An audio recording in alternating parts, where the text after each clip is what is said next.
Welcome back to the Temple of Technology. I am your host, Scott James Magner, the idiot with a microphone.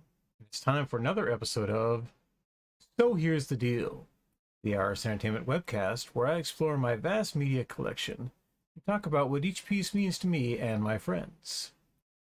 In this episode, we're continuing our David Lynch Film Festival with another episode of Twin Peaks Season 2.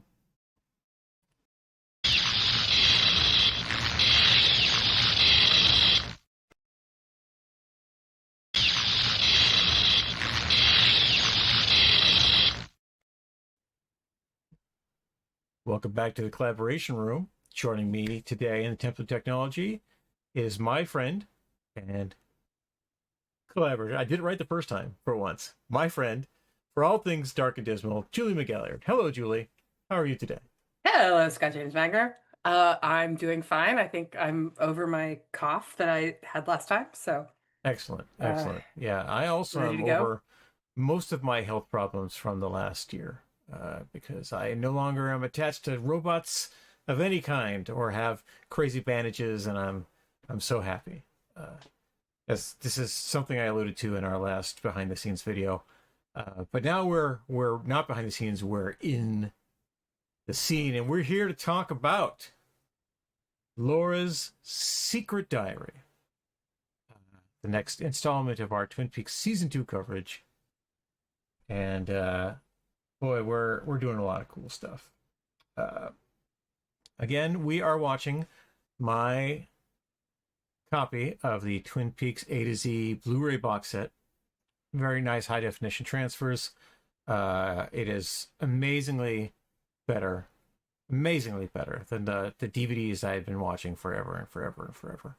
But this episode didn't really benefit much from the high definition transfer. And I don't know if that was some vagary of the recording or if the transfer was off a bit or if the lighting was just wrong in this episode because of the nature of this episode.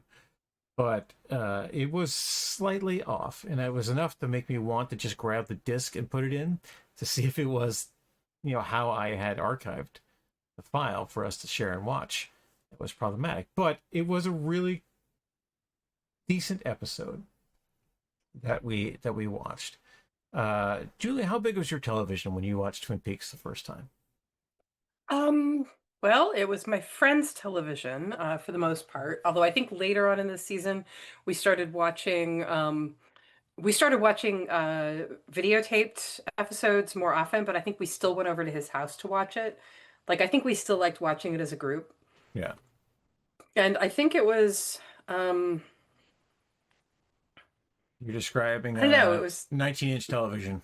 Yeah, 19, maybe a little bigger. Like it was the biggest television any of my friends had, but it wasn't that big. I mean, that's the It size was television I watched the pilot on for the first time.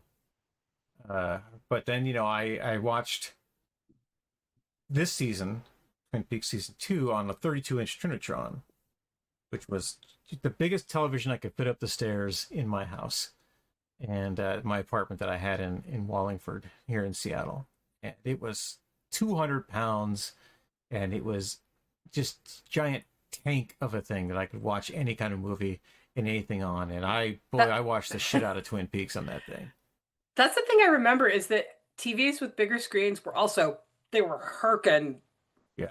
big, heavy, That was monsters. that was the last CRT television that I owned, was that Trinitron. After that, I went to projection televisions, uh, which were even As many bulkier cinephiles did. and even larger. But I had two different projection TVs over the next few years that I did not watch Twin Peaks on.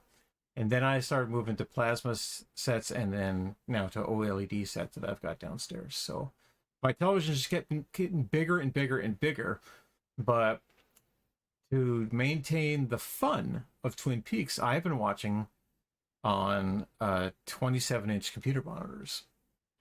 And I've been watching it from this distance. That Yeah.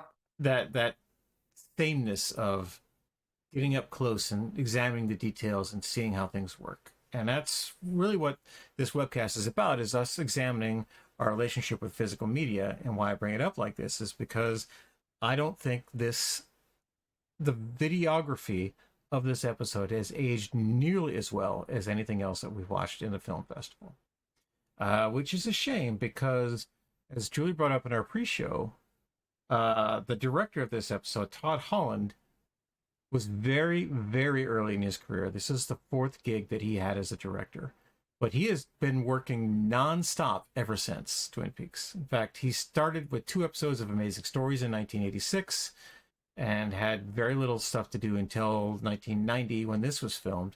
But he was doing stuff as of 2024. Still directing, still doing stuff, and there's nearly 100 credits in there. It's just amazing what he's been able to do. And our general consensus about this episode is that it's unlike any Twin Peaks we have seen. It really was different in how it presented, how it played out, and even how it looked. So that's why I brought up the quality of television, the quality of the broadcast at the time was far, far from 1080p as 480i. If you are lucky, you had an interlaced signal at high definition coming to you. But yeah, this episode continues the downward trend of ratings. This episode had a 12.8 as opposed to the 13.7 of Man Behind the Glass and the 14.4 of Coma. As I mentioned early on in our coverage of season 2, these numbers go down until David Lynch directs again 3 episodes from now, and then they shoot up even more than the pilot. And that's actually an episode I'm looking forward to a lot, Lonely Souls, when we get to it. But we're here to talk about Laura's Secret Diary, which is an iconic pairing of words for Twin Peaks. And we get to unpack a lot of what was going on with Laura in the time before her birth, time before her death, rather. Time before her birth is a conversation for a different podcast. Well, once we get to once we get to the return. Once we get to the return, certainly. But Fire Walk with Me, this episode sets up the events of Fire Walk with Me almost beat for beat all the way down. And we'll talk about the characters that get us to there in our first impressions and expanded coverage.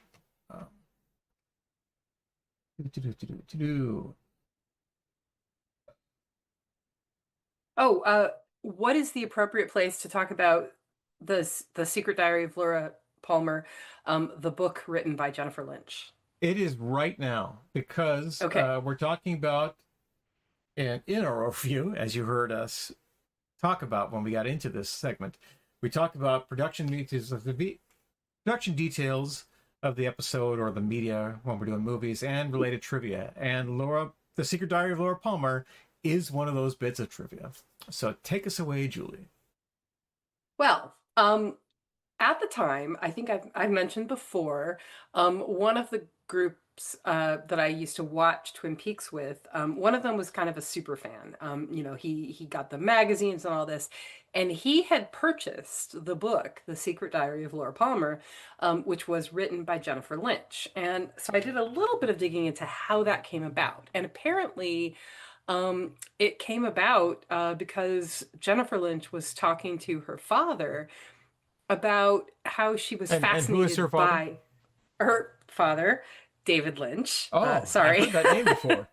her father, David Lynch. Yes, she was talking to her father, David Lynch, about wanting to read a diary by a young person to find out if she was alone, like to find out, do other young women think like me? Do they have the same experiences, the same hopes, dreams, fears, anxieties, all this kind of stuff? And and I think that conversation was a little bit before the diary was actually written, but that was the genesis of it, was her talking with her father about just wondering what's going on in people's heads. And so that eventually led to her writing it. And when in the recollection of her, when she talked about the process of writing it, she actually made it sound like she had a lot of freedom uh, to just imagine what Laura was thinking, feeling, hoping. I mean, I'm sure there must have been some attention to canon, but then again, this is David Lynch, so maybe not.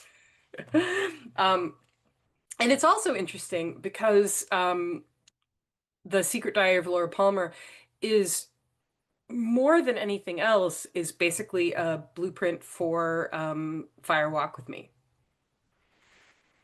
Like Fire Walk with Me could easily, if the rest of Twin Peaks didn't exist, Fire Walk with Me could easily just be an adaptation of The Secret Diary of Laura Palmer. Um, and With more wi- Chris Isaac. oh yes. And when I read it, the first time I read it, I didn't know as much about trauma and sexual trauma as I did the second time I read it. So the first time I read it, it just it was a quick read, easy read. Reminded me a lot of the book called Go Ask Alice, which is also not really anybody's diary. And the story of that is fascinating, which, but it only pertains glancingly to Twin Peaks, so I won't go into it. But anyway, it was written by a Mormon lady. And most of the things in it are, purely fantastical, like all the drugs and stuff. I believe that The Secret Diary of Laura Palmer was a little more grounded in what a teenager of the time might really have, what would really have happened. Um, but the thing that jumped out at me about it is that Laura Laura is of two minds about everything. Everything that happens to her, everything she thinks, she feels, everything is, I love it, I hate it, I love it, I hate it. And so in this particular episode, we get a very, very, very little brief glimpse, mostly about Laura feeling conflicted about basically how she's turned her own brutalization into a sexual fantasy, which is something that when I read it the first time, I didn't know how to take that kind of thing. Like, okay, what does it mean for somebody to turn their um their trauma, their brutalization into fetishization? And so at the time, I was a little like, oh, I don't know how I feel about that. When I reread it, I had, it was informed by it was when the return came out. It was informed by many years of finding out about how people handle trauma and especially sexual trauma. And I realized that it's actually incredibly common for people to do that.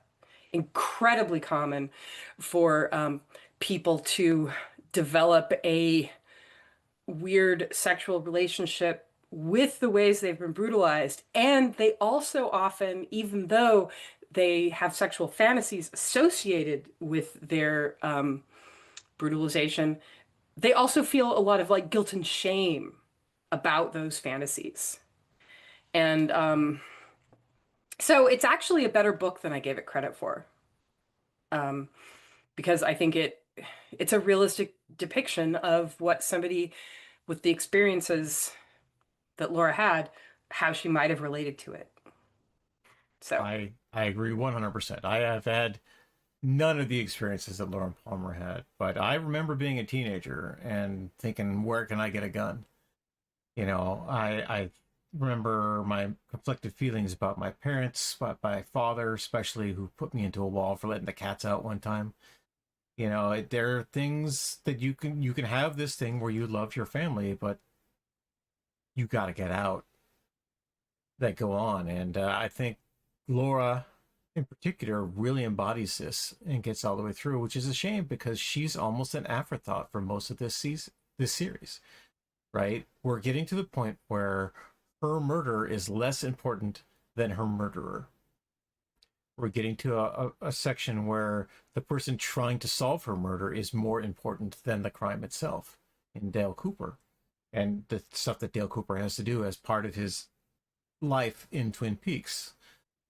And I think The Secret Diary of Laura Palmer brings us back to this main character, the person who started this adventure, who got us to where we need to be. And I like it. I like the book. I've read it. I don't have a copy here in the house. I borrowed one, but I should get one. You know, they don't cost all that much.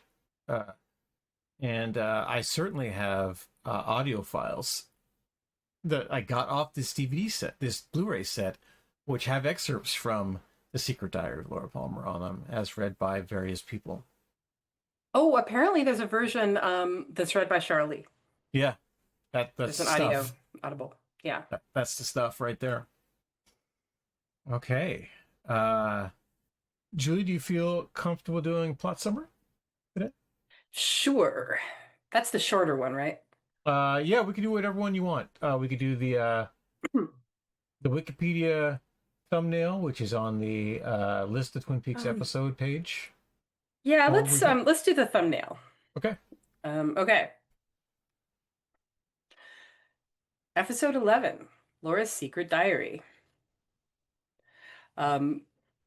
Leland confesses to murdering Jacques. Rumor spreads that a food critic going by the pseudonym M.T. Wentz will be visiting Twin Peaks, much to the excitement of Hank, who is working at the Double R with Norma, and believes that a positive review could bring in new business to the diner. Jean blackmails Ben with a videotape of Audrey being held captive, demanding $125,000 for her return, with Cooper as the drop-off man. Harold reads excerpts from Laura's diary to Donna, but refuses to give it to her, claiming it holds no evidence to her murder. Josie returns, having been shopping in Seattle, and Pete tells her that Catherine is presumed dead. Lucy reveals to Andy that she had an affair with Dick Tremaine, a pretentious men's fashion salesman, who could potentially be the father of her child and who has offered her money for an abortion. Although jealous over James' attraction to her, Donna enlists Maddie's help in retrieving Laura's diary. Josie introduces Pete to Jonathan, who she claims to be her cousin. Once Pete leaves, Jonathan tells Josie it's time for her to return to Hong Kong. Later, Jonathan roughs up and threatens Hank at the Double R. How much is $125,000 in today's money? It's quite a bit. It's quite a bit. And it's money that Ben can get hold of quite easily, given that he owns most of the town. We've talked about these thumbnail summaries before, and that's how they are factually accurate but not satisfying, or they reveal nothing about the episode. This is the first one that actively makes me angry. This is wrong. There's stuff going on that's attributed to different people. There's characters, entire characters and character arcs missing from this summary. This is, again, it's just a thumbnail, right? It's a few paragraphs on a web page, but it's just not there. You know, it doesn't give you a sense of this. And I look at a lot of these Wikipedia pages because I catalog physical media for my collection. And sometimes it means figuring out which episode is which on a DVD outside of the menu of the DVD. And so I rely on these summaries and information like who the director is, who the writers are, and whatnot. But this one, having watched this episode yesterday and looking at this summary, it just makes me mad because so much stuff is wrong, and a lot of the nuance of the episode is lost, 100% lost. And we've talked today about how this episode is functionally well put together. It's great, but it doesn't feel all that Twin Peaksy. And this is a very Twin Peaksy summary for a not Twin Peaksy episode. I don't know. But there is somebody who does know, and it's the log lady. And so let's check in on her and then we'll head on to our first impressions of this episode.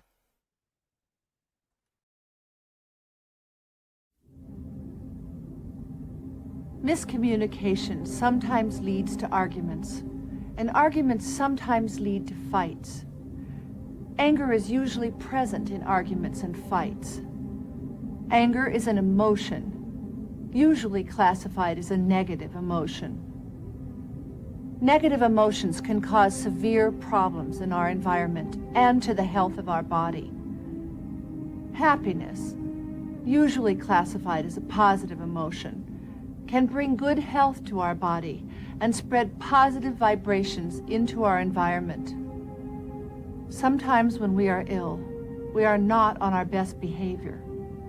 By ill, I mean any of the following: physically ill, emotionally ill, mentally ill, and/or spiritually ill.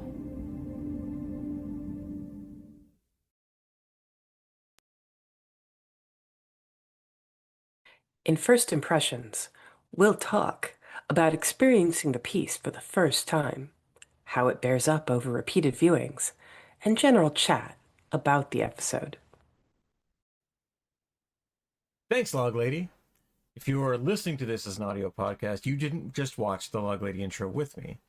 And if this is the first time you've been here with our Serious Steel coverage, you'll note that we are also covering, in addition to the episodes proper, we're covering the Log Lady intros, which were recorded for a rebroadcast of the show a few years after. These are all done in 1993, 1994. And just the same way that we're using the title of the episode, which didn't actually exist when Twin Peaks was first broadcast, these were put together for the German release of the show. And some of these are also a bit off and wrong because there are fan titles that we'll get to for some episodes which are different than the German episodes. But right now we're going to talk about the Log Lady, our friend Catherine, who has things to tell us. And to help me will be my log, Baby Groot. Miscommunication sometimes leads to arguments, and arguments lead to fights. Anger is usually present in arguments and fights.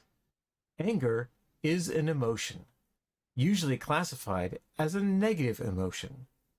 Negative emotions can cause severe problems in our environment and to the health of our body.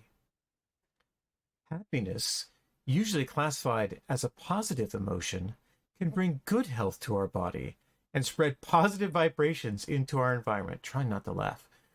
Sometimes when we are ill, we are not on our best behavior. By ill, I mean any of the following: physically ill, emotionally ill, mentally ill, and/or spiritually ill. The words and wisdom of Margaret Lanterman. And she is Twin Peaks' #1 oracle. She is the #1 oracle. She knows what's going on. She's the one. But Laura is the one. All right. My first impression, I've said this several times in our recording of this, is that I like the episode.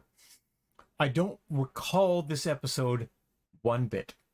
I have seen Twin Peaks season 2 several times before this rewatch. I don't remember this episode at all. I remember the very first bit of Leland. I remember the judge, but the whole Dick Tremaine plotline, it's gone from my mind. That was your brain trying to protect you. It was trying to protect me from bad writing. But this is okay writing. Mark Frost wrote this episode as part of The Room. Harley Payton wrote most of it.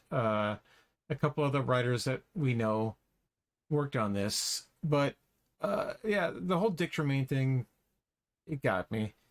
And I want to talk more about Lucy's response to Dick Tremaine.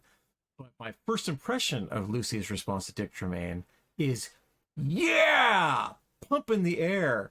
And it brings up a point we've made earlier, that we're sick and tired of David Lynch making women the villains. women are not the villains in this episode. Women are in fucking charge. And Lucy takes charge of her own destiny in this episode. She is rightfully angry at a bunch of people, and she rips Dick Tremaine a new one. And I thought we mentioned a little bit. I thought she was actually going to tell him to stick his $650 up his ass, but she didn't say that. But I was expecting it, because in 2026 that would just make it to screen. It would be a thing. But then Julie pointed out, as I point out Julie, that her response to Dick Tremaine, while explosive, was also pure Lucy. And share the bit you shared with me right before. Just that she tells him, take this, take the money, put it into your wallet or your pocket, push your way through both sets of doors. The second one sticks a little. And I think that when she got to the second one sticks a little, I died laughing. Yeah. Because, that is the most Lucy way to put that. Yeah, and then she kicks him down the road, right? So clearly we know what kind of father Dick Tremaine would be. And it's not just absent, but all this done. And that was pretty awesome. I had mentioned earlier that I thought Dr. Hayward was not in this episode. He was in this episode. And Julia said, oh, he's there in the beginning with Leland. But he also said something really important, and it's Dr. Hayward's function as the only adult in the room to be the only reasonable parent that we have in Twin Peaks. And the Twin Peaks Wiki brings up in its summary that Dr. Hayward tells Cooper that no parent should bury their child. And then Cooper has an exchange with him. It's like, do you approve of what Leland did? Approve of murder? Never. But I understand. And it's like, yeah, Dr. Hayward. Right? It was such a great sentiment that was immediately overshadowed by the madness of the traveling judge in a Winnebago and Dick Tremaine and Harold Smith and M.T. Wentz. M.T. Wentz. This plot point that just, what the, huh? And it smacks of lazy writing, but Mark Frost worked on this, and he was the overall script editor for the season. So he had to approve all these things as part of the Twin Peaks vision, and he thought that these things belonged in this episode, or an episode, however we want to parse the article there. And this is episode 4 of 18 for this season. No, 4 of more than that, because we have 30 episodes total. Oh. Yeah, it's episode 4 of 22 for this season. It's 30 episodes total when you break up things into various parts. Like the season finale was 2 hours, but it was split. These things were important for this episode, and I thought, while it's not very Twin Peaksy, I thought this is one of the best television episodes that I've seen in our rewatch, going all the way through. And it was such a great episode that I have completely forgotten about it before I'd watched it again, which means that I can enjoy it over and over and over again, the way I enjoy Star Trek. I know Star Trek episodes backwards and forwards, chapter and verse, right? The way that some people study their Bibles, I have studied Star Trek, and I still enjoy Star Trek. There are over 900 episodes of Star Trek, and I still enjoy watching any of them at any time. Some of them are absolute crap, but I still enjoy them because they're Star Trek. And that's how I feel having watched this episode. I wanted to watch it again to see if I could remember more things and to understand more things. But then that would be a second or third impression. And that's not what this segment is called. This is first impressions. Julie, your first impression, both in the past and in the past week. Yeah, my impression, I don't really remember thinking about it much, specifically this episode. I don't remember thinking about it much when it was new, except that, as I mentioned, I did read the book, The Secret Diary of Laura Palmer, and I kind of remember the plot lines, but if you asked me, which episode introduces the film or the travel critic, I might have been like, I don't know. Or which episode features that great shot where you come in through the hole in the ceiling tile? Because I would have guessed that the hole in the ceiling tile was directed by David Lynch. Yep. It was not. It was directed by somebody doing a pretty good imitation of David Lynch, actually. That particular scene. Yeah, Most of this episode isn't very David Lynchy, but that bit is. He did the homework. That was, to be fair, that was the director of photography. And director of photography this episode was Frank Byers, who has worked on a bunch of episodes. Todd Holland would be the overall director. But yeah, the DP got the memo. It was fantastic. Yeah, and what I do remember is, I don't know to what extent I'm projecting back in the past, but I do know that even though I watched Twin Peaks until the end, I know that I was starting, I felt like the cracks were starting to show. That is, so I remember thinking during season 2, like, okay, the wheels are kind of coming off the bus a little bit. And rewatching it, I realized why, which is that the farther they get from Laura Palmer, the less interesting things are. So, so Harold Smith is an interesting new character because his, as a story element, he's very focused around Laura. Like, ooh, what secrets does he know about Laura? And then we're also interested in, what secrets are there about him? But it's focused on Laura. The introduction, with the going through the ceiling tiles, that's about Leland killing Jacques. That's about Laura. The judge arriving. That's about Laura. Some mysterious travel writer showing up in town who's probably in disguise, and everybody getting really excited about that. Nothing to do with Laura. Not very interesting. And even though I like Lucy a lot, the whole Lucy is pregnant storyline is actually not that interesting. I mean, the fact that I deeply, deeply hate Dick Tremaine is part of it, but just, I mean, it's not, it just doesn't seem, it doesn't have anything to do with Laura. Not interesting. And I think, I was willing to give them a chance to, like, to have other storylines grab my attention or become important, but it just never quite worked. Like, because Laura's death and the investigation into who killed her and why did lead to this whole, like, opening up of this giant seamy underbelly of the Twin Peaks area. And, so things like, say, Audrey's being kidnapped, and in, One-Eyed Jacks is part of that, but the farther we get from it, the more it just seems like, soap opera plots. And so that was my impression, both back in the day and much more recently. So I don't know if this should be an expanded coverage topic or not, but the Laura Palmer plot of Twin Peaks is a season 1 plot. Right?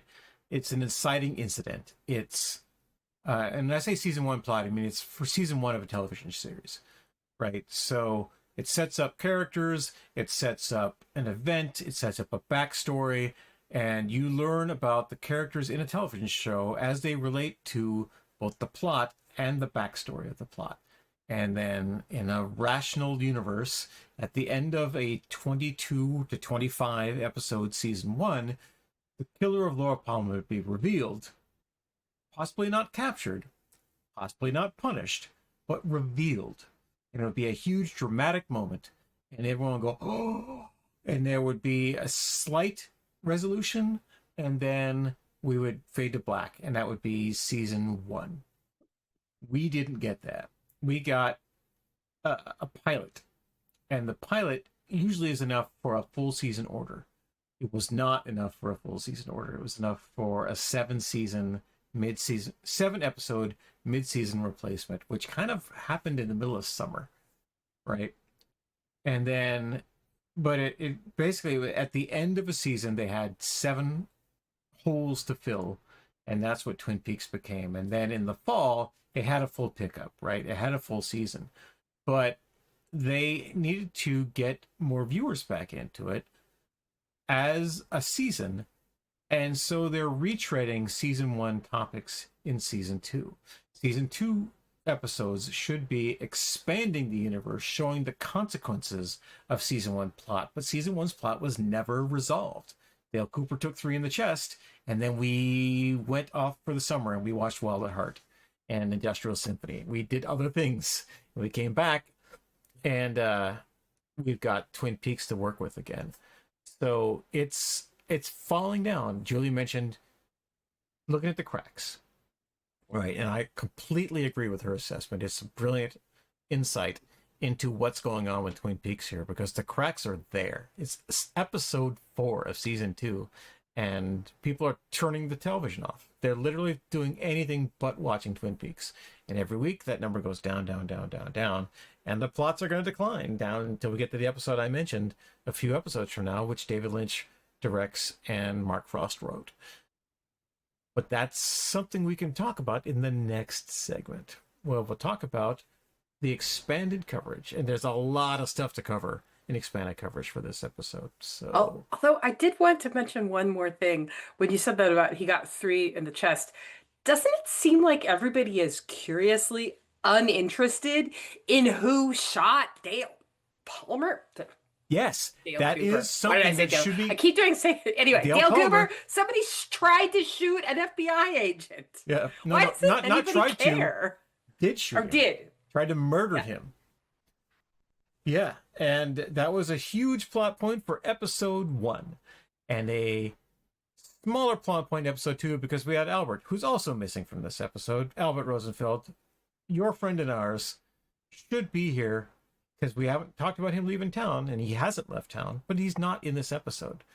This is a slice of Twin Peaks, not the whole pie. We want the whole pie. It's just missing. There's stuff missing from this episode, and it's good television. It's gripping television. It moves you from point A to point B to point C all the way through. But this episode is all second act. It's all second act. It's all rising tension all the way throughout, and there's no easy load in and there's no drop off at the end of it. It's just all second act. It just goes boom like that. And so you're expecting to watch another episode immediately, or for this episode to be twice as long. A great analog to this is Stephen King's It was at the same time. It was in 1990, and it was a 2-night television event, which is what miniseries and TV movies were then. Like, you got to do 4 hours of TV or 3 hours of TV over 4 hours. You sell lots of advertised dollars. It's awesome. You make the money back on your pilot. When it was released on DVD, it was on a double-sided disc. And people were confused because it says on the box, the whole story is presented for you here. But if you put the wrong side of the disc in, you don't get the whole story. You either get the kids or you get the adults. And you are left saying, I remember something different. Is this some weird Mandela effect? What's going on here? I don't remember what's going on. Why is these things missing, or they're only presented as parts of flashbacks? And that experience of watching the wrong side of the DVD is how I felt watching this episode. I watched the wrong side of the DVD. There must have been a different part of this episode that I didn't watch, or did I start it in the wrong spot and watch it through? Did I end it too quick? And I didn't. I watched the whole thing all the way through. And there's a bunch of cool stuff that we'll talk about in the next segment, but what we need to talk about was what wasn't here, and it was plot. Or the act structure. There was plenty of plot. That's all there was plot. But it wasn't enough. It wasn't Twin Peaks. And that's my impression of it. And that's probably going to be my final thought, too. But for right now, in first impressions, it wasn't Twin Peaks enough. All right, let's move on to our next segment.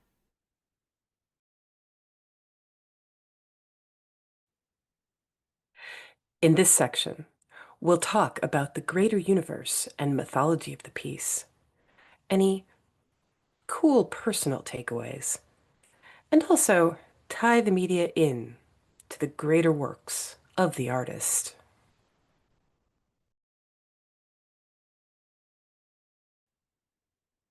So I was a bit negative in our first impressions, and we found a lot to be critical of in that segment because this episode does have some flaws. On the bright side, this episode has a lot of cool stuff in it. A lot of cool stuff. I was entertained by this episode. I really was. And we're going to talk about some of that cool stuff.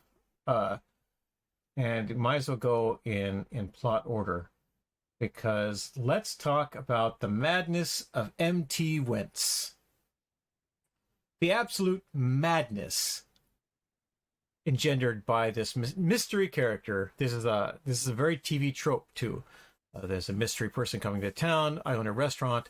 That person's going to review my restaurant. I have to get a good review, or what? The diner won't suddenly close. The diner, they won't lose the diner. Norma owns that diner. She just doesn't have a lease on it or anything. That's her restaurant. That's her life. And in fact, the only threat to that diner is Hank. But suddenly, this critic could mean a lot of cool stuff happens, and goes all the way through that. And we are told that this person is important by a number of people, including Hank. And our new favorite character, the hotel clerk, who doesn't get a name in the episode. She does have a name, though. I looked it up on the Twin Peaks Wiki, the source of all truth.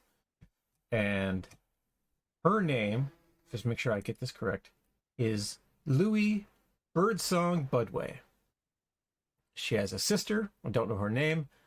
Played by actress Belina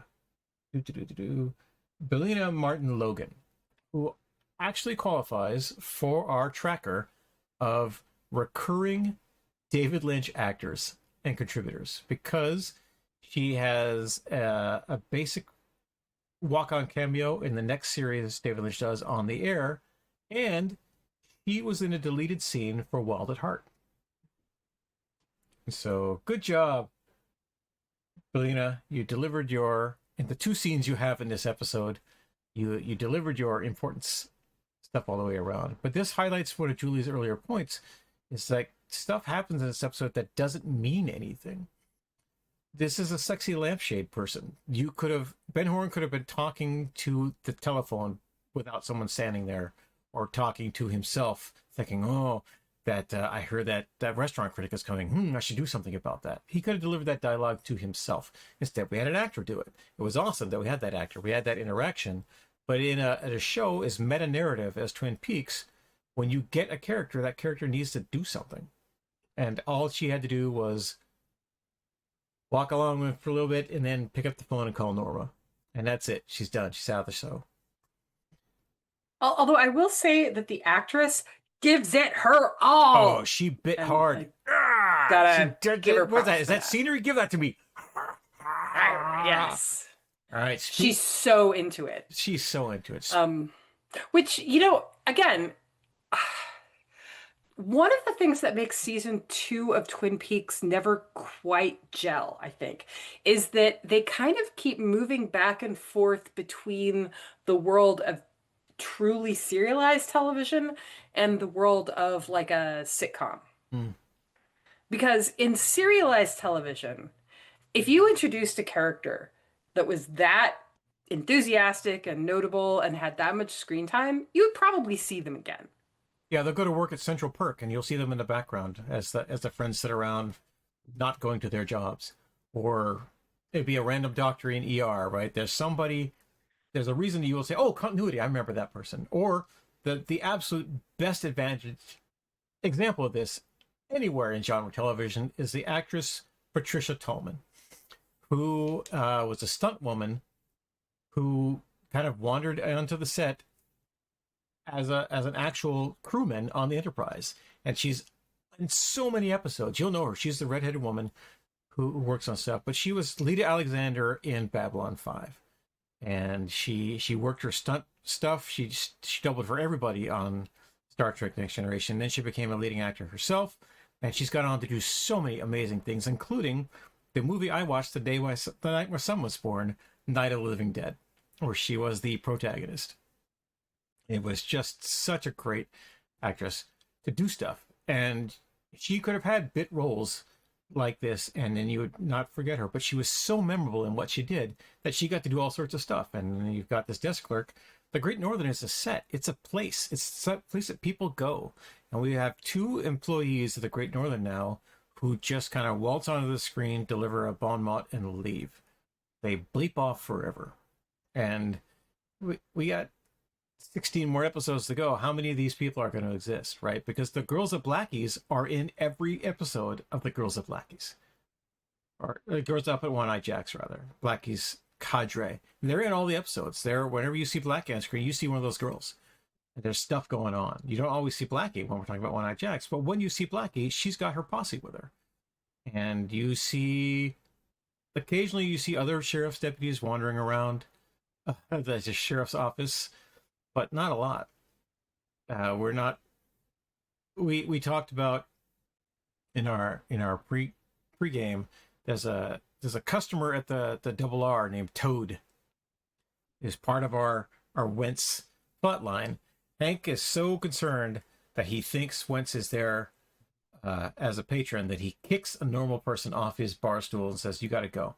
You have to leave." And Toad Again, this guy we never see again. Yeah. He could Who be is Norm. called Toad for some reason. He could be Norm or Morn from Deep Space Nine. He could have been such an important person as somebody who's just there at the Double R and said, "You got to get out." And they named him and they kick him out. It's like, great. I wish that had happened to Hank. I wish they named him and then she kicks him out. So, yep, sorry, you got to go. I don't want you in my life. But here we are. You know, Ed is name dropped, but not mentioned or seen. In fact, there's even a part of the episode where Dale says, "I need a bookhouse boy. I can't tell you why. This is so that he can go and rescue Audrey. I can't tell you why, but I need the best bookhouse boy." We all know that's Ed. We all know that's Ed. But I don't think Ed's the one we pick. I don't think it's the judge. I don't think it's going to be Harry. It certainly might be Hawk. We don't know from this episode, the context provided to us in this episode. Just Cooper says to Harry, "I need a bookhouse boy. I need to go do a thing." Right? It's the wheels within wheels that Dale Cooper has. He already has a plan to get Audrey back without paying a ransom. He might have to shoot somebody. Hopefully it's a nasty Frenchman. But he's going to go do the thing, right? He shows genuine concern for Audrey in a way that Ben Horn doesn't. Ben Horn wants Audrey back because he's keeping score. And that is great television. It's great stuff to go all the way around. It's just really shitty parenting, right? And Ben Horn, boo. We'll talk more about Ben Horn in a little bit. But boo, Ben Horn. Jean Renault, yeah, that guy knows what he wants from life. His brothers have been murdered. And he wants to deal with that situation. So he's going to take care of everybody he thinks had something to do with that, including that guy, Dale Cooper, who won a bunch of money from me. Boy, I want that money back. And I want all this stuff. I want Dale Cooper. Rawr. Yeah, see? Bring me Dale Cooper. Yeah. Might as well be his accent, Jean Renault, because Michael Parks is not that guy. But he's a really cool guy. Really cool actor. Kind of wasted in this part, but then again, he's chewing all the scenery he can. He's got a name. He's in multiple episodes and a big arc. And it's going to be more important as we get deeper into this season. I'm gonna bloviate unless Julie stops me. So Julie, stop me. Bloviate on your own stuff. Stop you. Okay. Yeah. I think that the Twin Peaks does have kind of a slightly awkward tones sometimes. And I think, again, I mean, partly it's because I think with other really great serialized television, The X-Files comes to mind. We were actually comparing The X-Files and Twin Peaks, and I'm pretty sure that you don't get X-Files without Twin Peaks. But the X-Files, there was a serialized vision at the heart of it, and a kind of a sense for how to move a longer story arc through the ups and downs, and like, oh, look, that guy's back again. Those kinds of things. And I feel like Twin Peaks is, well, the guy at the helm is David Lynch, who has many skills. But I would say coherent serialized television is not actually one of them. And that's where I think Twin Peaks ends up getting caught with different people's visions about how to move it forward. And I feel like this episode in particular, you can really feel the clashing of a kind of more dark soap opera and kind of a more sitcom almost. Like, Yeah. there's this kind of clash of a vision for where to take the story. And who knows, if we got season 3, Toad might have been a really important character. Birdsong might have, risen in management at the Great Northern and pushed out Ben in a hostile takeover as the resort and lodge unionizes with the help of the Swedes. Who knows, right? That stuff would have been great. That's red meat. Sink your teeth into it. But instead, throwaway, gone, out.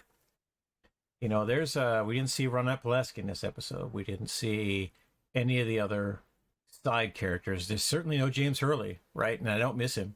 I don't miss the fact that there's no Bobby Briggs in this episode, because fuck that guy.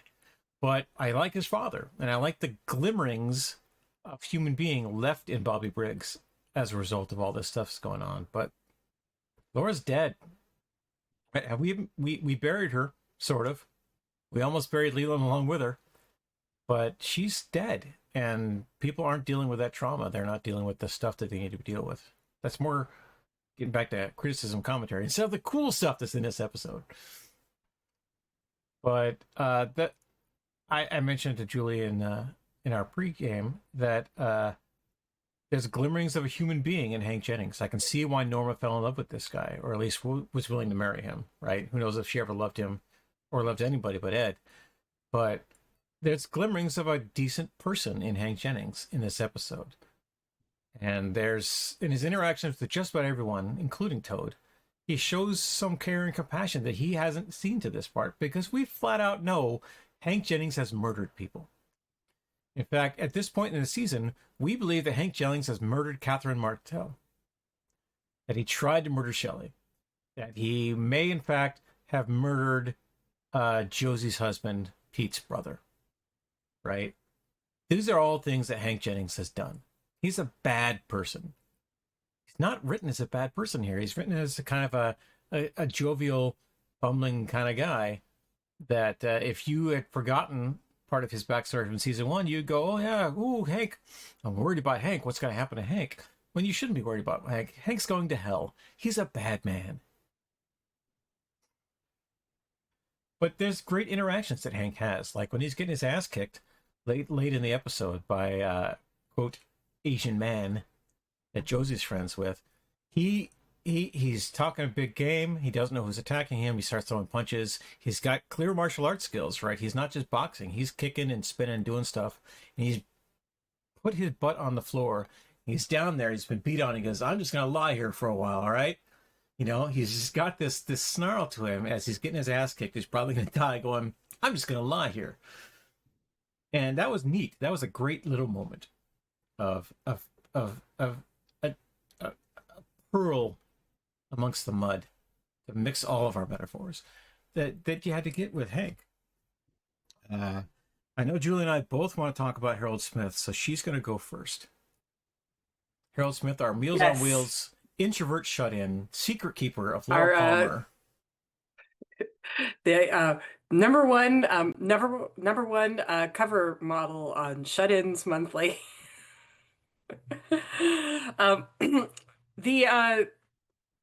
The two big takeaways I have. One is him inviting Donna over, and then they're drinking wine, and me thinking, isn't she in high school? Does anybody remember that these kids are supposed to be does anybody go to school anymore in Twin Peaks? Was there a graduation and I missed it? I mean, it's all a little, things are getting very far away. But I did think it was amusing, like, oh yes, I'm just going to sit and drink. I, a high schooler, am going to sit and drink wine on the floor of the house of this strange guy I just met. No problem. It's not even The Boone's second Farm. one, It's real Chardonnay. it's From a real bottle. wine, yeah, from a bottle. No, he's a classy guy, actually. I mean, I think Classy. that's part of Pure class, Harold he Smith. is a classy. He is a classy guy, and I think that's part of Donna's. I would say romantic interest in him. Like, she isn't to the point of wanting to date him, but she's clearly in that zone of thinking that maybe she'd want to date him. Hmm? You know, so she's kind of toying with the idea. I don't think she's serious about it, but I think that she's enjoying toying with the idea. And I continue to really like his character because I feel like he comes across with just the right amount of like Lynchian menace. Because, you know, he's going off, he's very soft-spoken, he's very nice, he's very classy, he seems very intelligent. You know, he's a kind of a weird shut-in, but it's Twin Peaks, people are weird. And then every once in a while, he shows something that's just a little disquieting. Something where you could imagine, oh, could this go really dark? And in this particular one, it's the way he reacts to the idea of like giving up the diary. Like Donna wants to read the diary. And he turns so possessive of it. Like, no, it's mine. She gave it to me. There's nothing in it that has anything to do with her murder. And we know that's not true. We know what's supposedly in that diary if we've read, you know, the Jennifer Lynch book, The Secret Diary of Laura Palmer, and it very much pertains to her murder. So, but also he's so possessive of it. It kind of speaks to a slightly obsessive, slightly scary aspect. Like he turns just a little bit, no, it's mine. It's given to me. She gave it to me. And I like that that's just a little hint of disquiet. So Yeah, my Facebook feed is chock full of Twin Peaks stuff these days. Mainly because I posted about, you know, hey, we're doing this Twin Peaks podcast. But one of the little bits that showed up recently was a fan poll from 1990 as who do you think killed Laura Palmer? And Dr. Jacoby's at the top of that list. The fans thought that Dr. Jacoby had killed Laura Palmer, but Harold Smith was on it. He was on the list, and he was higher up than the actual murderer, whom I will not reveal at this time. But he's creepy enough and interesting enough because you don't introduce somebody to your murder mystery and not have them be a part of the murder mystery. That's not how mysteries work. well, and he does give again. He very successfully, both in terms of writing and the performance, he gives that vibe of somebody who seems really nice, but gives you this kind of undercurrent of, oh, maybe under the wrong circumstances, he could turn not so nice at all. He gives that vibe, and so and I think that's one of the more effective subplots introduced in season 2 because it feels like it fits the world of Twin Peaks. It pertains directly to Laura's murder, and it's a Lynchian kind of plot. You know, Yeah. the idea of somebody like violence very suddenly being introduced into what seemed like a calm situation. That's very Lynchian. All right. We talked about our secret diary. I want to talk about the number of diaries that Laura has because the secret diary mentioned in this plot is the second secret diary we've uncovered of 3 to date. Who knows how many there actually are? There's the one that Dale had to bust his way into, the one that Dr. Jacoby had, and then this one that she had put her deepest, darkest secrets in, so far as we know, and given to Harold Smith, who is the secret keeper. As far as I know, canonically, I poked around. I could not find any canonical evidence that there's more than 3. Yeah. But once there's 3, Yeah. Why wouldn't there be more? They're like Horcruxes, right? They're going to be spread along as far as they possibly could. I mean, technically her audio sessions with Dr. Jacoby are another form of secret diary. And so we've got that fourth That fits. bit going on that folks have heard as they go in. And many episodes from now, when we talk about Fire Walk with Me and the missing pieces, we will get more about these diaries and more about Laura, her confessions, multiple, over all the times of what's happening to her and what's going on. She talked about Hank Jennings. Let's talk about Josie Packard. Last episode, Harry brings Pete home, and Pete is sad because, you know, the mill is burned down. People are out of work. Catherine, his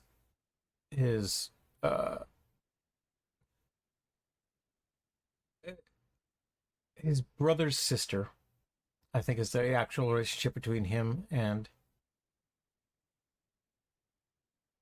Pete and Catherine? that Pete, that's his wife. Yeah, his wife is dead, missing dead.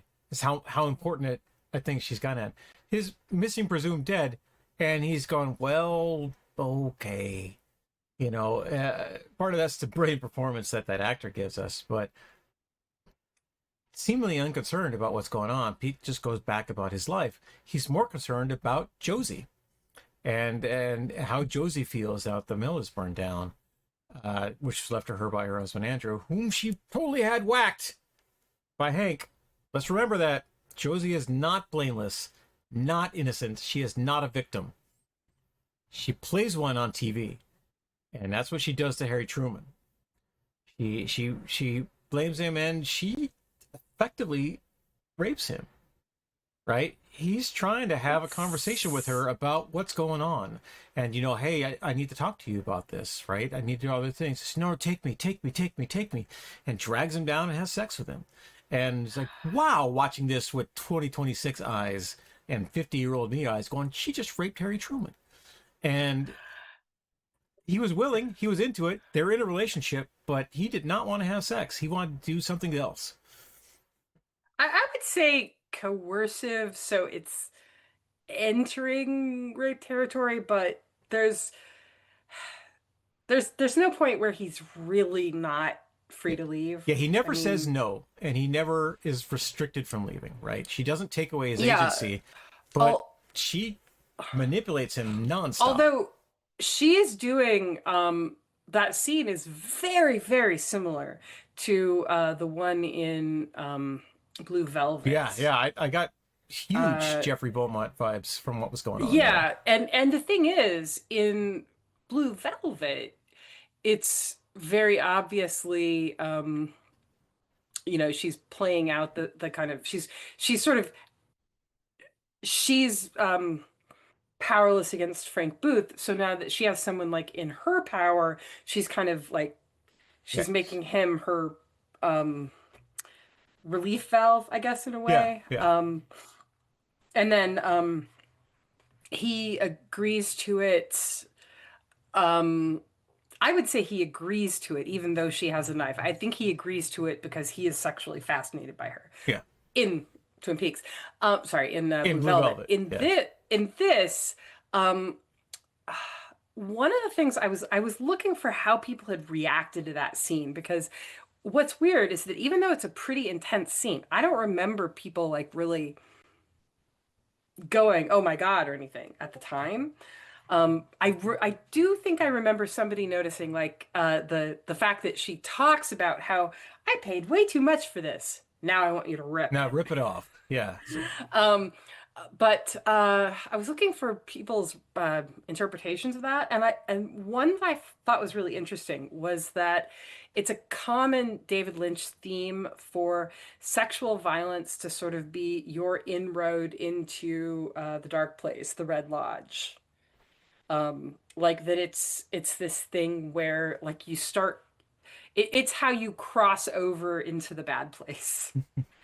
And so I thought, well, that's kind of interesting because everything about the way that scene is filmed, the music, the themes, all that does kind of lend that interpretation to it. Is that she doesn't want him being the good cop investigating her actual crimes. She wants him being the My boyfriend. naughty boyfriend. Yeah.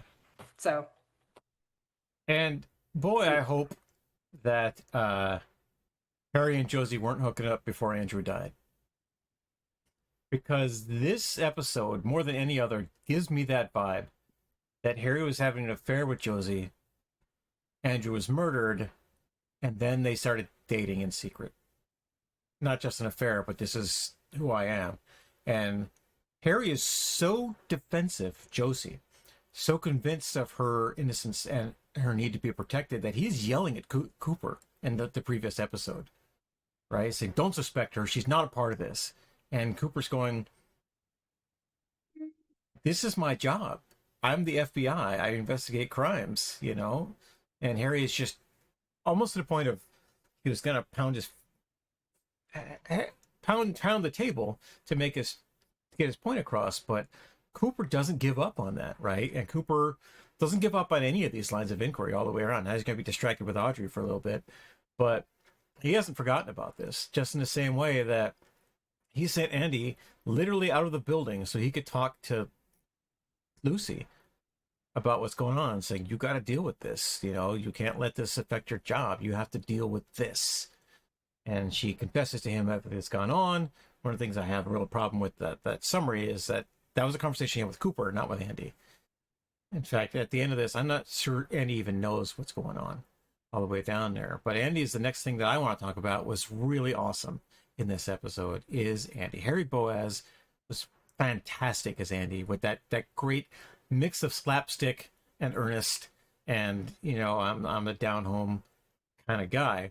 He goes to Dr. Hayward. Again, Dr. Hayward, right here. And I wiped him from my brain how important he was in this conversation with Andy.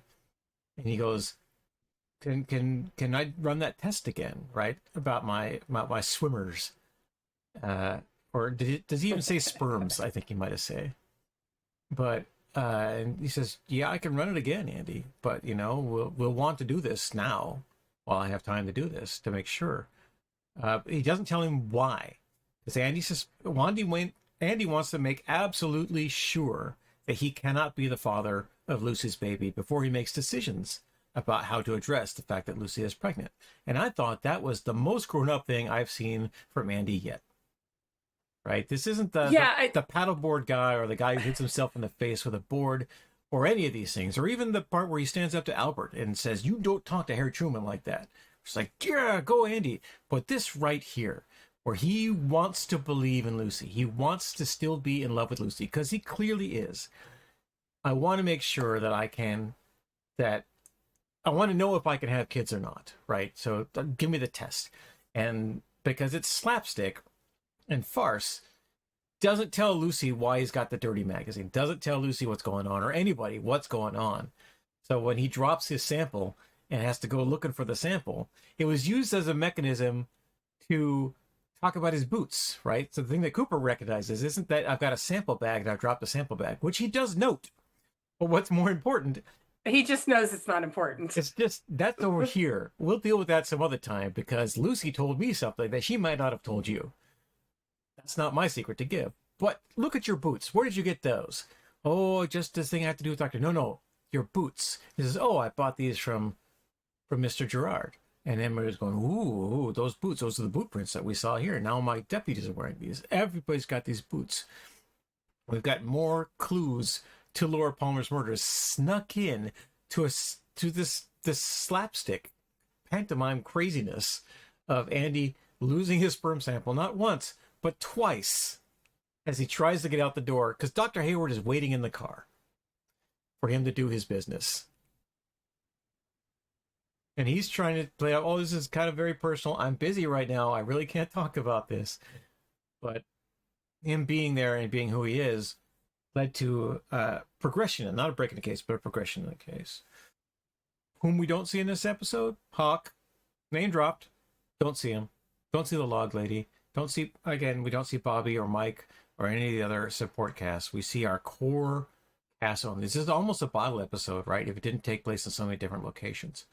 Bottle episode is one that just involves your main cast in a set location with no external plots.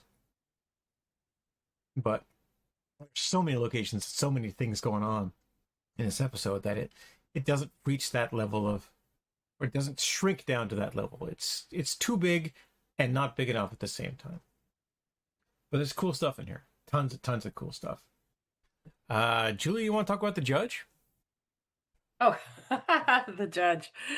Yes, what I observed is that even though I really like the judge as a character, especially his weird little speech about how we're all going to meet in Valhalla, which, of course, in Twin Peaks universe, I assume Valhalla is some kind of, code for the White Lodge.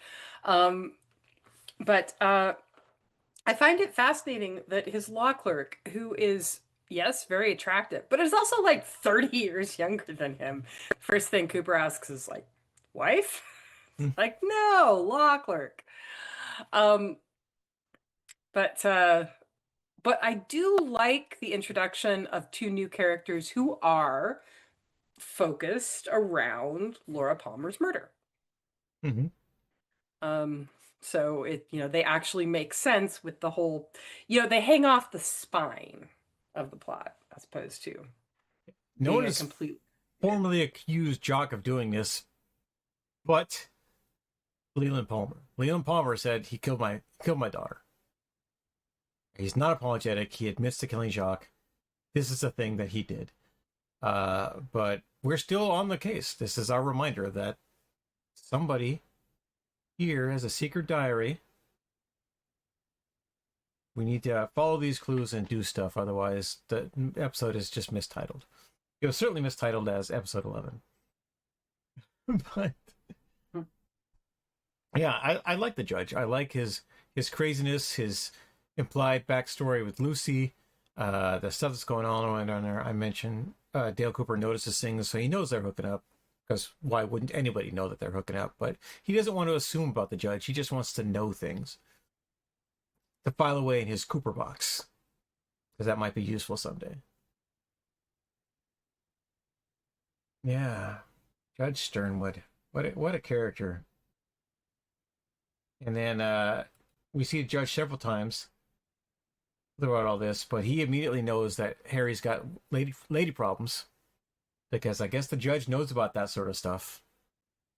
Maybe he's an elder Dale Cooper who's been sent back in time. But Clinton Sternwood is played by Royal Dano. Go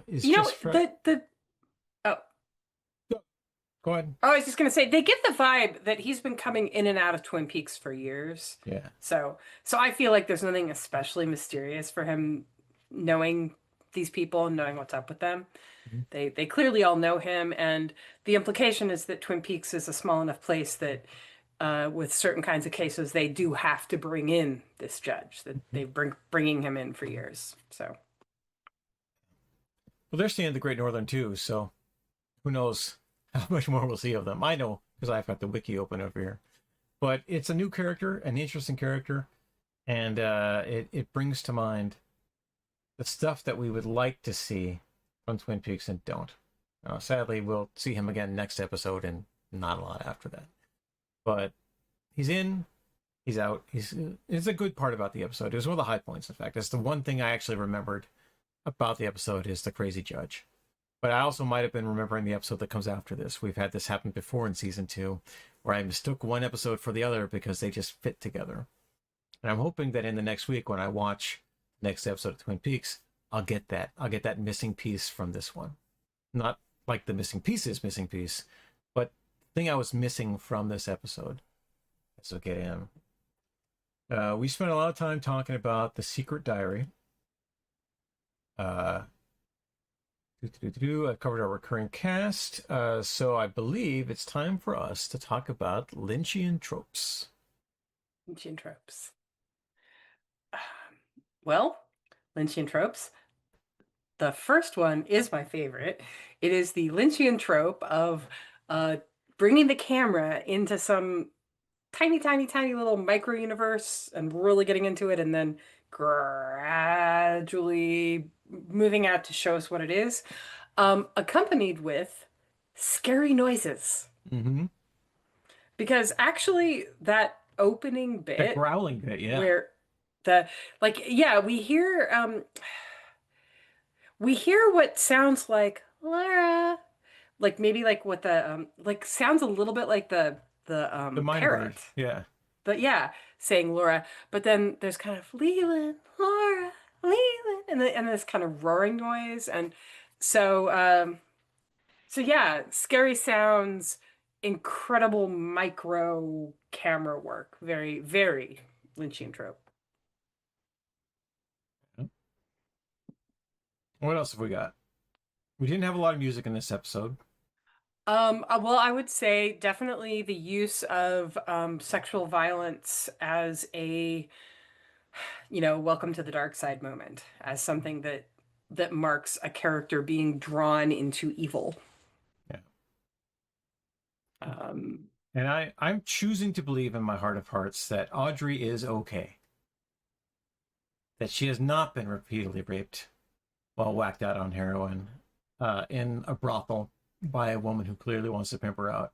I'm choosing to believe that that doesn't happen because maybe, but John's clear plan is to kill her, right? So this implied violence towards her and the absolute misogyny of Twin Peaks is still in play in an episode where women are taking some of their power back. I mean, even Josie has taken some of her power back, right? In that way she approaches Harry or deals with her cousin who tells her it's time for you to go back to Hong Kong. And she says, no, I'm not done yet. I'm staying here. I'm doing some stuff. Or even in Catherine Martell, who may or may not be alive and may or may not be taking control of her situation. People who are not as they seem is a Lynchian trope, and we've got a bunch of that in this episode. Even Hank Jennings, who's playing the doting family man, he's not that guy. It's just a face that he puts on every so often for the parole board and for Norma. But we know who he is on the inside. We don't like him. I also realized the other day I could buy Dale Cooper's ring online and wear it for these podcasts, and I think I'm gonna. all right, so you can add it to my. Yeah. I mean, I still might You need can have the to ring. get a real log instead of just Baby Groot, but that Dale Cooper ring. I mean, I've got a Green Lantern ring. Why wouldn't I have this other ring of a thing that I enjoy? All right. Well, I've got to get Twin Peaks merch now. Come on. Let's do it. Let's get all the Twin Peaks right. merch. Maybe we'll get a sponsor. Maybe someone will watch this besides our mothers. Or our friends and their family. I say that because my mother apparently watches some of these things. She hasn't commented on it, That's but nice. yeah. That's nice. I don't know if my dad would watch it. I don't think he. I mean, he's interested in stuff that I do, but I don't think he's interested in Twin Peaks. So I don't. All right. Well, I think we've spent a lot of time. This might be one of our largest expanded coverage to date for an episode that not a lot happens in. But it's true. Let's move on to our final thoughts.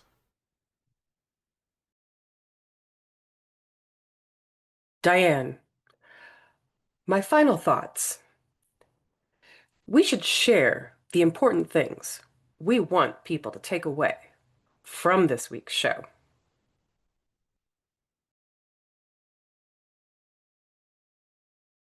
Okay. Julie, what's your big takeaway from this episode? My big takeaway is not a lot of big takeaways. It's the phrase workmanlike comes to mind. Oh, that's a great word. There's a few standouts like that opening shot that I still love. And the scene with Donna and Harold Smith, there's a few odds and ends that I really enjoy, but overall it's not terrible. But it also doesn't advance the world of Twin Peaks that much.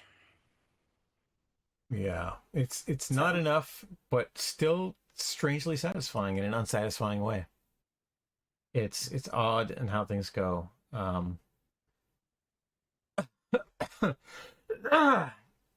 My I purposely went and made a beverage so that this wouldn't happen. And I had that beverage. Y'all watched me drink it, and it's still happening. So I'll try to get my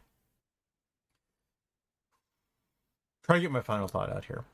I want more. This episode makes me want to watch more Twin Peaks, which is a good thing to say about any episode of Twin Peaks. But that's because I didn't get enough Twin Peaks in this episode. And Twin Peaks is a capital letter Twin Peaks. It's the big title, like you see at the bottom here, where it's in all caps in AP style. I didn't get enough Twin Peaks. But I got tons of Twin Peaks in this episode.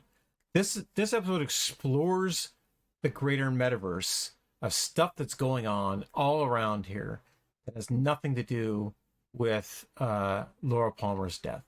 And so I talked earlier about what a season 1 episode versus season 2 episode is. We're still doing season 1 stuff here in season 2, but this sets up a season 2. This if season 1 was 5 episodes longer, this would have been a season 1 episode, and I wouldn't have any complaints about it whatsoever. None. It would just go on there. We wouldn't have had the amazing reveal, the amazing impact of Dale Cooper taking 3 to the chest, and then the tap dancing waiter that opened this season. We wouldn't have had that cool bit, but season 1 would have been more satisfying, and season 2, while shorter, would have done more things, I think, if this episode had come earlier in the process. So I want more Twin Peaks is my takeaway, my big final thought of this. And luckily, we got 16 more episodes to go, and then another 20 episodes after that, and then 2 movies, and whatever else we want to talk about Twin Peaks related. But we've got more Twin Peaks to come. This scratches the itch, and it gets us to where we need to be. All right, those are my final thoughts, our final thoughts. Julie, what's next? What's next would be the next episode of Twin Peaks, which would be The Orchid's Curse. All right, now who do we know who has any relationship to orchids? That would be Harold Smith. Harold Smith. Oh, so we get to see Harold Smith next episode. Awesome. That puts our minds at rest, because he's not just a throwaway character like Toad or Birdsong. Harold Smith is going to matter. He's going to be important to us for Twin Peaks and for stuff that goes on with Laura. And I am really looking forward to watching this episode. I'm probably going to get to it. I liked saving it until closer to when we record, but as mentioned, I want more Twin Peaks, so I might watch it tonight. I don't know. We'll see. Maybe I'll just watch The Log Lady again. Where can people find you online and more stuff that you think is important? Well, you can find me at gothhouse.org. I'm McJulie on most social media, and you can also find my books at RS Entertainment. Oh, that's a great website. Yeah, I have books on RS It's a great Entertainment website. too. In fact, I think I've got something queued up for RS Entertainment, which I'll look at in just a moment. Excellent. But until then, thank you for watching, everyone. Assuming that you did, in fact, watch. And it's not just us watching ourselves forever, which is very Lynchian in and of itself. We might be stuck in the Red Room for 25 years, which could be as long as it takes us to actually get through all the Twin Peaks. Who knows? But, yeah, I'm gonna wave us out. Julie, give us a wave. Thank you for watching, everyone. Right. Talk to you soon. Thank you for watching this video. If you'd like to support the stream, please like and subscribe on whatever platform you happen to watch it. But also, consider buying some books. RSEntertainment.com is a progressive publisher that focuses on independent authors and the stories that they tell. We have a curated selection of novels in science fiction, fantasy, high fantasy, space opera, horror, just about any genre that we believe needs some support, and the authors that need to do so as well. You can find this website by using this QR code or by typing rsentertainment.com into your browser and head over to our shop, where you can get a free book written by me, Scott James Magner, called Homefront. Homefront is my 2014 science fiction novel, which I've later expanded into the Homefront trilogy of Invasion, Landfall, and Beachhead. But to get a sample, just go here, select the ebook, and you see it's $0. Free book delivered to you, your email. All you have to do is sign up for our mailing. That's it. That's all you need to do. Thank you very much for supporting us here at the Idiot with a Microphone channel, and we'll see you soon.